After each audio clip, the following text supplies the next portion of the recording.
So mga kaibigan, ah, basa na naman tayo. Ah, ito ay para sa ating YouTube channel. Sana ay suportahan niyo ko.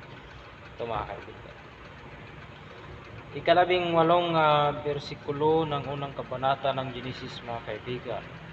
Upang mamahala sa araw at sa gabi, at upang ihiwalay ang liwanag sa kadiliman, at nakita ng Diyos na ito ay mabuti.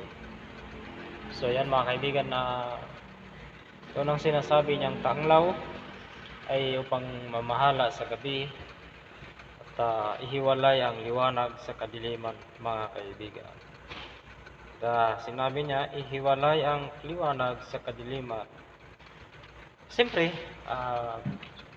kung walang buwan at walang bituin sa gabi, napakadilim. Lalo na nung unang panahon na wala pang mga teknolohiya kagaya ng kasalukuyang panahon, ay sadyang talaga, napakadilim talaga. Kasi nga,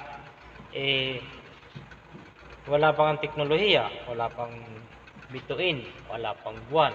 So, ang nangyayari, ang mga tao ay maglalakad sa kadiliman. Kahit sabihin natin ng mga tao nung panahon ay wala pa, ay hindi pa niya nilikha. Pero, kung wala siyang nilikhain na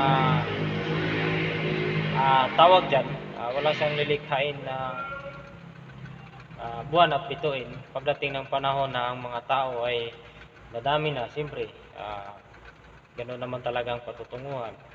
Kasi ayaw ng Panginoon ng Diyos na ang tao ay mag-iisa lang sa mundo. Siyempre, kahit tayo ay mga tao lang, gagaya na lang ng isang magulang. Ang isang magulang ay nangangarap na magkaroon ng mga anak para magiging masaya ang kanilang pamilya. Ang Panginoon naman ay gusto niyang mapuno ang mundo na kanyang ginawa para siya sana ay magiging masaya. Masaya niyang pagmasdan ng kanyang mga nilikha. Lalo na ito ay nagtutulungan at nagdadamayan. Ito ay nakakatuwang pagmasdan para sa kanya. Yun lang, ang nangyari ay hindi maganda. Pero ngayon mga kaibigan, nandito muna tayo ay pinag-uusapan natin itong sinasabing tanglaw na ihiwalay ang liwanag sa gabi.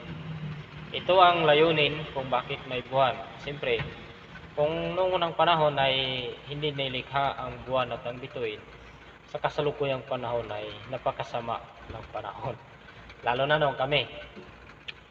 nung ako ay nasa probinsya pa. Siyempre, wala kaming sariling TV, wala kaming sariling mga appliances. Kami ay lumalabas ng bahay tuwing gabi para manood ng pelikula sa ibang lugar, sa mga kapitbahay namin na may kakayahang bumili ng ganong gamit. Siyempre, pagkatapos ng mga paborito naming mga pelikula, kami ay aalis na at uwi. Minsan, siyempre, may bituin, may buwan, kaya maliwan. Pero minsan talaga, napakadilim. Kasi nga, lalo na kung yung sinasabi nila na hindi ko masyado alam sa pagkamatay ng buwan. Yun ang sinasabing pagkamatay ng buwan. Madilim, napakadilim talaga. Okay, Tuan. Kaya ang nangyayari, Okay, Tuan. Dito si Ricky. ang nangyayari mga kaibigan ay, ako, iwan ko lang. Hindi ko may paliwanag ang ginagawa namin.